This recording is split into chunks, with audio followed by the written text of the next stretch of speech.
Imagine viver em um mundo onde o destino já está escrito antes mesmo do seu primeiro suspiro, onde o som de um sino pode anunciar uma celebração ou a sua morte, onde reis governam dizendo ter sido escolhidos por Deus e onde uma simples doença pode apagar cidades inteiras do mapa.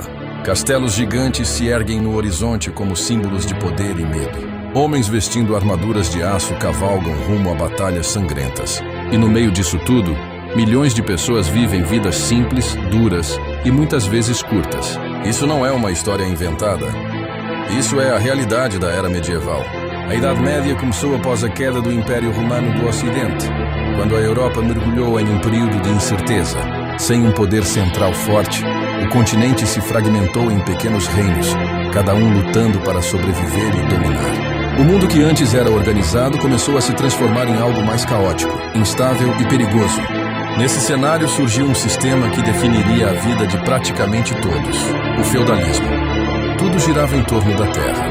Quem possuía terra tinha poder. Quem não possuía precisava se submeter. No topo da hierarquia estavam os reis, mas muitas vezes seu poder era limitado. Abaixo deles vinham os nobres, senhores de grandes extensões de terra, que controlavam vilas inteiras. Esses homens eram donos não apenas do território, mas também da vida das pessoas que ali viviam. Os camponeses trabalhavam de sol a sol, plantavam, colhiam, cuidavam dos animais. Em troca recebiam proteção, ou pelo menos a promessa dela. Eles não eram exatamente escravos, mas também estavam longe de serem livres. Não podiam simplesmente ir embora. A terra os prendia, e o sistema os mantinha no mesmo lugar geração após geração. Enquanto isso, uma figura surgia como símbolo de força e prestígio: o cavaleiro. Desde crianças, meninos da nobreza eram treinados para a guerra.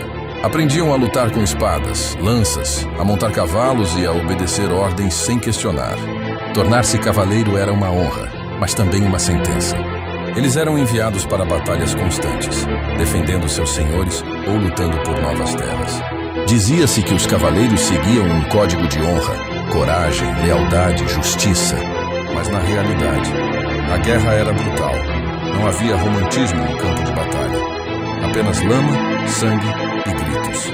Os castelos, que hoje parecem fascinantes, eram na verdade locais de tensão constante. Fortalezas projetadas para resistir a ataques, com muralhas grossas, portões reforçados e arqueiros sempre atentos. Dentro deles, a vida era cercada de privilégios para poucos e de medo para muitos. Mas havia uma força ainda mais poderosa que reis e nobres: a Igreja. Ela estava presente em todos os aspectos da vida medieval. Desde o nascimento até a morte, tudo passava por ela. As pessoas acreditavam que seu destino eterno dependia da obediência às regras religiosas. O medo do inferno era real, intenso, constante. Poucos sabiam ler ou escrever, e o conhecimento era controlado quase exclusivamente pelos religiosos. Isso dava à Igreja um poder imenso.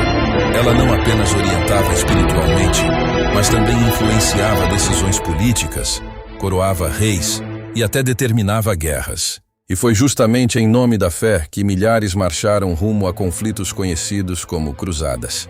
Promessas de perdão dos pecados, riqueza e glória atraíam multidões. Mas a realidade era muito diferente. Longas jornadas, fome, doenças e batalhas violentas. Muitos nunca retornaram. E aqueles que voltaram, raramente eram os mesmos. Enquanto isso, a vida cotidiana seguia dura. Para a maioria, cada dia era uma luta pela sobrevivência. Mas colheitas podiam significar fome. Invernos rigorosos podiam matar famílias inteiras. Não havia hospitais como conhecemos hoje, nem conhecimento científico suficiente para combater doenças. E então, veio algo que ninguém estava preparado para enfrentar. No século XIV, uma doença começou a se espalhar de forma assustadora. Primeiro em portos, depois em cidades, depois em regiões inteiras. A peste negra. Ela se espalhava rapidamente, sem distinção. Ricos ou pobres, jovens ou velhos, todos estavam vulneráveis. Os sintomas eram terríveis e a morte quase inevitável. Em poucos anos, cerca de 1/3 da população europeia desapareceu. Imagine ruas vazias, casas abandonadas, silêncio onde antes havia vida. O medo tomou conta de tudo. Muitos acreditavam que era o fim do mundo. Outros pensavam que era um castigo divino. E alguns simplesmente aceitavam, porque não havia o que fazer.